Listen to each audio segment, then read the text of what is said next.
Hi, Tom.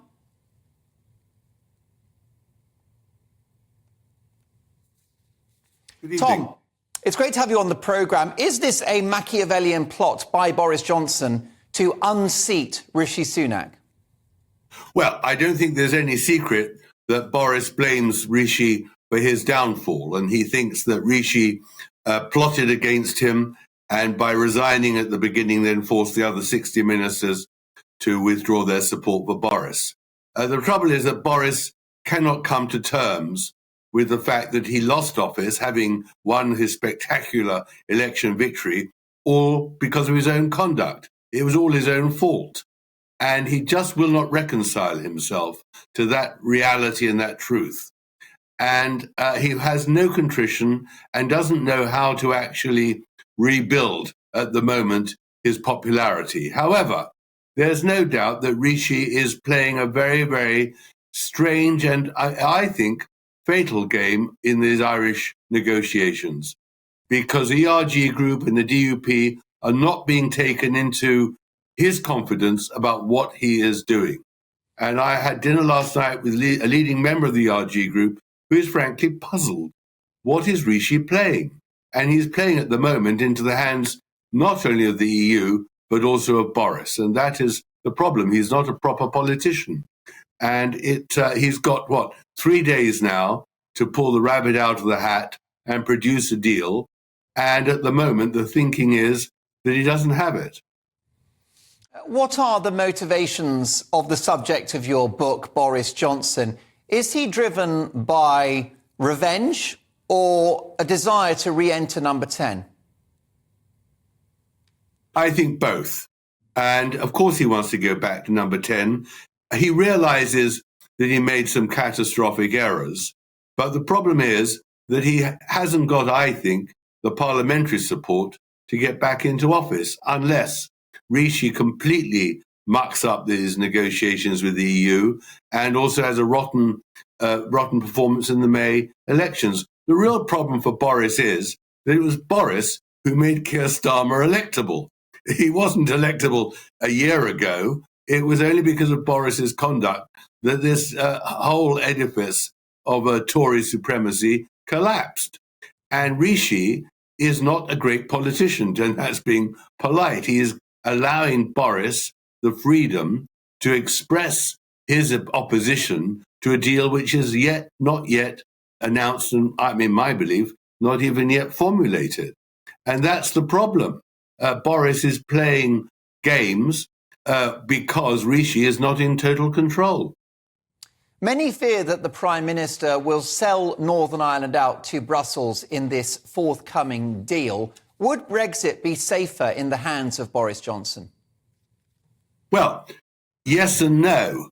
In theory, of course it would be, because although Rishi is a Brexiteer, he isn't a politician who knows how to get the support of the ERG group, let alone hammer a hard deal with Brussels. We've got to see on Monday what he delivers. The problem is that, of course, there is great sympathy for Boris in the party and across the country. But he is the person who is the architect of his own downfall.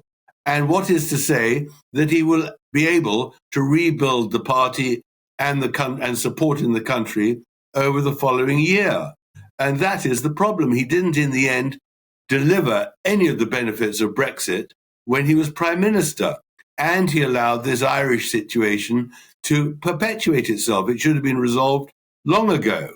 And so that is the problem that Boris has got, that he doesn't actually offer a solution. All he offers is resistance and dissent. And you can't build support on negatives. You've got to present a positive too. As party grassroots threaten to oust sitting PMs due to his eviction from number 10, will this party ever get over Boris, Tom? Evict MPs. Well, I think that there is a lot of recrimination and the party does have to rebuild itself. The question is whether it can rebuild itself in the next 12 months. If Rishi did deliver a great deal on Monday, which the RG Group and the DUP supported, then, of course, there would be a groundswell of support for Rishi. That is the $64 question, which no one at the moment can answer because Rishi is playing such a strange game. But of course, this manhunt, witch hunt against Boris MPs is very unsavoury. I think it's a mistake for any constituency to remove an MP just because they supported Boris. And the opposite too, especially before an election. It's destabilizing and doesn't help anybody. But the party does need new blood. The party needs people who are going to be loyal to whoever is leader. And that is at the moment a questionable commodity. But of course, Tom, you've written, a capacious biography of Boris Johnson. He has his talents, which are well adumbrated in your best-selling book. But so does Rishi Sunak. Am I the only person on the planet that thinks that shares in Rishi Sunak are too low, given the fact that he has settled the nerves of the financial markets? He looks on target to halve inflation within a year. He's very focused on stopping the boats, which is not something that came up in Keir Starmer's speech yesterday. And I just wonder whether there's more to this guy than meets the eye. Well, I mean, you could be generous. The problem is this, that he undoubtedly is intelligent and he absorbs a lot of information. The RG group gave him various documents to explain to him the Irish problem, and he read the documents very carefully and was then converted. There's no doubt he was very ignorant about Ireland. It's not part of his hinterland and part of his personal interest, and so he had a lot to learn. The problem is this, he is not a good communicator. He is not a grassroots gutter politician. He is not someone who's actually gone into the heartlands of the working class and campaign. And I always think in my long years as a political observer, you've got to judge a prime minister and leader by his cronies. Who has he got around him? And his appointment of James Forsyth, the political editor of The Spectator, as his political strategist, just revealed Rishi Sunak to be very, very weak in his political understanding. And there's no doubt that everyone who goes into Rishi's office at the moment and sees his advisors, there is Henry Newman still, a man who really doesn't command any respect in the Tory party. There's Lord Bew, a historian who really isn't a politician. And he isn't surrounded by people who engender confidence that he understands the challenge over the next year to rebuild the Tory party, expose all the fallacies and ludicrous assumptions of what the Labour government could do. And that is the problem. He doesn't instill confidence. The question is whether he can do it over the next few months. And Monday's ERG reaction to the Irish, so-called Irish treaty with the EU will be the first real marker of what Rishi Sunak is made of. Tom Bauer, Ukraine a year on, a low for the world, but one of the high points of Boris Johnson's premiership. Absolutely. There's no doubt that in his Churchillian historical mould, he did understand the fundamental challenge to our democracy and to the West, and he led right from the beginning, not only in Europe, but also in America, the importance of that issue. There's no doubt that he scored very heavily on that, and Zelensky rightly credits Boris with having turned Europe from what was a very weak position to strengthen and delivering now the tanks and the rest. And that is to Boris's credit. But the problem is that that doesn't win elections. Of course, he's right, but it doesn't mean he understood that levelling huge sums taxes on the British, not getting to grips with the health service, not getting to grips with education and transport and all the other energy problems, the rest.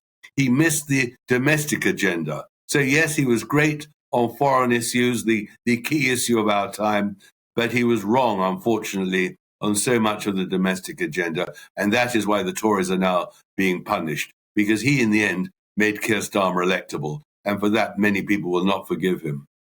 Tom, we could spend the hour on the subjects of your various best-selling biographies. Your latest is Revenge, Meghan, Harry and the War Between the Windsors. We saw the popular animated comedy show South Park mock the couple last week with a storyline in which they go on chat shows on their so-called privacy tour. We want privacy, we want privacy. This couple, they've become a laughingstock, haven't they?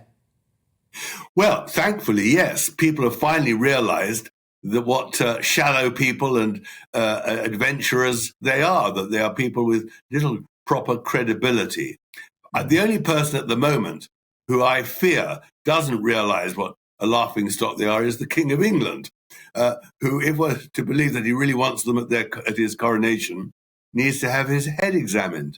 I mean, they're the last people who should be coming to London in May for that very, very important occasion, because they would absolutely undermine the solemnity and the importance of the coronation. So thankfully, the Sussexes are shooting themselves in the foot and in the head and everywhere else and making themselves our laughingstock and being absolutely now exposed for what they really are, which is money-grabbing attention seekers. But I just hope that King Charles realizes they're not welcome in Britain and they're going to do him no good at all.